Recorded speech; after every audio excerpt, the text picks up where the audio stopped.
बिहानको पहिलो घामसँगै बझाङका गाउँहरू बिस्तारै बिउजिन्छन्।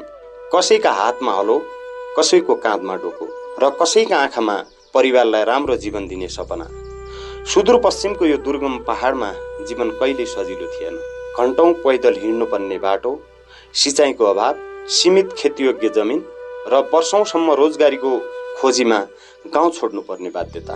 तर यही कठोर पहाडहरूले आफ्ना सन्तानलाई एउटा अमूल्य उपहार पनि दिएको थियो। वनभरि छरिएका असंख्य जङ्गली फुल, स्वच्छ हावा, निर्मल पानी र मौरी पालनका लागि संसारकै उपयुक्त प्राकृतिक वातावरण। सायद प्रकृतिले धेरै पहिले नै भनिरहेको थियो, यदि मलाई बुझ्न सक्यौ भने म तिम्रो जीवन बदलिदिन्छु।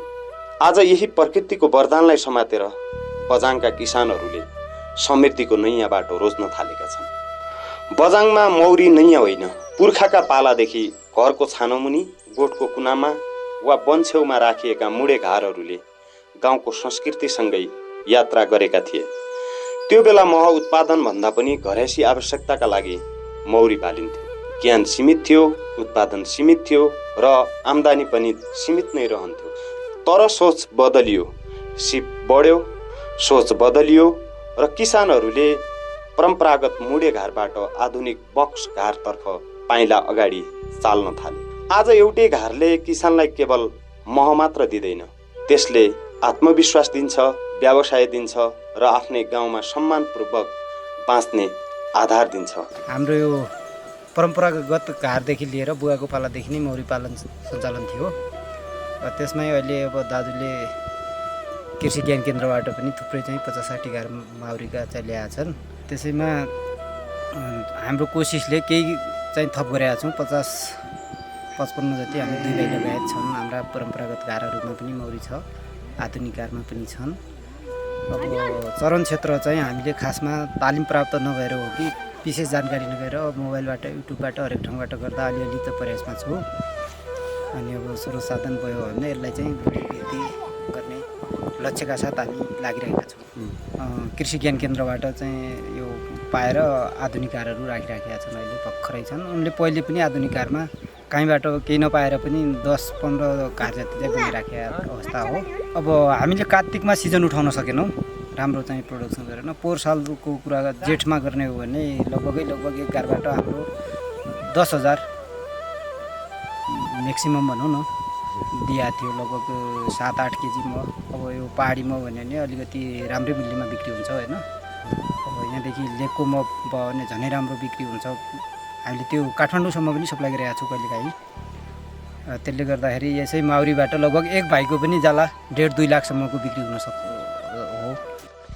मह बजारमा आइपुग्दा मानिसले त्यसको मिठास मात्र चाख्छन्, तर त्यो प्रत्येक थोपाभित्र लुकेको सङ्घर्ष कमैले देख्छन्। घाम, पानी, चिसो र हुरीसँग लड्दै किसानले मौरी जोगाउँछन्। फुल फुल्ने मौसम पर्खिन्छन्, रोगबाट बचाउँछन्, घारको हेरचाह गर्छन् र मह निकाल्ने समयसम्म धैर्यतापूर्वक प्रतीक्षा गर्छन्, किनकि उनीहरूलाई थाहा छ मेहनतले कहिल्यै धोका दिँदैन। आज यही मौरी पालनबाट धेरै परिवारले छोराछोरी पढाइरहेका छन्, घर खर्च चलाइरहेका छन् र वैदेशिक रोजगारीको विकल्प आफ्नै गाउँ खोजिरहेका छन्। मेरो 56 घार थिए होइन। 56 घारमा चाहिँ अहिले एकदम पीडित छ, दुखी छु। मेरो 36 घार मरे यो बिमार आएर। अझ पनि 62 रहेर 28 घार छन् अझसम्म मेरो। म यो साल भदौसम्म अझ 60 क्रस गर्छु भने मेरो उ छ होइन। यो गाउँपालिका भेफर यो पर कृषि ज्ञान केन्द्र यो दिएको एकदम म के भन्नु भगवान् जस्तै म हात जोड्न चाहन्छु। एकदम खुसी म। मौरी केवल मह बनाउने जीव होइन, यो प्रकृतिको अथक किसान हो। उसले फुलबाट फुलमा पराग बोक्दै वनलाई जीवन दिन्छ, बालीको उत्पादन बढाउँछ, जैविक विविधतालाई जोगाउँछ र मानिसलाई सम्झाइरहन्छ प्रकृतिलाई जोगाए मात्र समृद्धि सम्भव हुन्छ। बझाङका वनहरू मौरीका लागि घर हुन् र मौरीहरू पनि यी वनका मौन संरक्षक हुन्। कुनै पनि परिवर्तन एक्लै सम्भव हुँदैन, त्यसका लागि साथ चाहिन्छ, सही ज्ञान चाहिन्छ र भरोसा चाहिन्छ। बझाङका किसानका लागि त्यो भरोसा बनेको छ कृषि ज्ञान केन्द्र। किसानलाई आधुनिक घार उपलब्ध गराउने, व्यावसायिक तालिम सञ्चालन गर्ने, प्राविधिक सेवा पुर्याउने र अनुदान मार्फत मौरी पालनलाई आय आर्जनसँग जोड्ने प्रयास निरन्तर जारी छ। जब किसानको मेहनत, र सरकारी सहयोग एउटै दिशामा अघि बढ्छ, त्यसबेला विकास कागजमा होइन गाउँकै आँगनमा देखिन थाल्छ। यो आर्थिक वर्षमा हामीले 100वटा गोलासहितको मौरी घाट वितरण गऱ्यौँ। अब 225 जति खाली घाट वितरण गऱ्यौँ।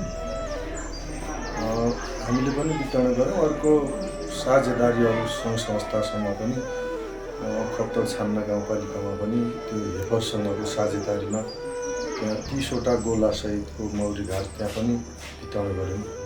मौरी सम्बन्धी विशेषज्ञ नभएर पनि हामीले त्यसको ठुलो अब एकदम प्रचार प्रसार गर्न नसकेको र अर्को यहाँको मुडे घाटलाई आधुनिक घाटमा परिणत गर्न नसकेको अवस्थाले गर्दाखेरि यहाँ मौरी धेरै हुने तर मह एकदम उत्पादन कम हुने त्यो समस्या छ। आधुनिक घाटमा नपालेर मह चाहिँ उत्पादन हुँदैन। किन भन्दाखेरि आधुनिक घाटमा दुई किसिमको दुईटा तला हुन्छ, एउटा मौरी कक्ष एउटा मह कक्ष। अनि त्यो मुडे घाटमा चाहिँ दुईटै एउटैमा हुन्छ। त्यसो भए हुनाले त्यो मह काट्दाखेरि बच्चा अनिवार्य नोक्सान हुन्छ।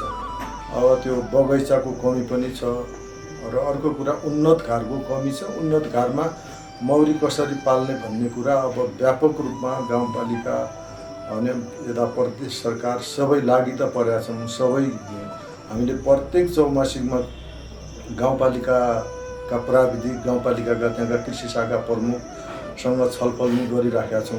विगतको भन्दा त यो वर्ष यो विगत वर्षदेखि अलिक वृद्धि त भइरहेछ, तर खास गरी अझै पनि त्यो उन्नत घाटमा पाल्न किसानले मानिराखेका छैनन्। मुडे घाटमै पाल्न रुचाउँछन्। त्यो कारणले बिस्तारै मुडे घाटलाई चाहिँ उन्नत घाटमा परिणत गर्ने बजाङमा त्यसको लागि सस्तो सुलभ र यहाँ टुनी पनि प्रशस्त पाइने भए हुनाले बजाङमै घाट निर्माण गर्ने भनेर हामीले सैन्सुमा त्यो घाट उद्योग पनि स्थापना गऱ्यौँ। पहिला बहुसरोकार वन कार्यक्रम भएको बेला त्यहाँ पनि घाट त निर्माण भइरहेछ तर गुणस्तरीय भएन भनेर किसानको गुनासो आयो हुनाले त्यसो भए हुनाले अब अरू पालिकामा पनि त्यो घाट उद्योग स्थापना गर्नु पर्यो भन्ने कुरो चाहिँ भइरहेछ। मौरीको संसारमा एउटै नियम छ, सबै मिलेर काम गर्छन्। सायद यही पाठ मानिसले पनि सिक्नु पर्ने हो। आज बजाङको धेरै गाउँमा मौरीको गुन्जनसँगै आस्था पनि गुन्जिरहेको छ। पुराना मुडे घाटबाट सुरु भएको यात्रा आज आधुनिक व्यावसायिक मौरी पालनसम्म आइपुगेको छ। यो केवल मह उत्पादनको कथा मात्र होइन, यो गाउँ नछोडी भविष्य बनाउने साहसको कथा हो। यो किसानको पसिनाले लेखिएको समृद्धिको कथा हो र यो प्रमाण पनि हो। यदि प्रकृतिलाई बुझेर, सिपलाई अपनाएर र मेहनतलाई निरन्तरता दियो भने दुर्गम भन्ने शब्दले कहिले सपना रोक्न सक्दैन। किनकि बजाङका यी पहाडहरूमा अब केवल फुल मात्र फुलिरहेका छैनन्, यहाँ किसानका सपना पनि फुलिरहेका छन् र ती सपनाको मिठास महसँगै संसारभरि फैलिन थालेको छ।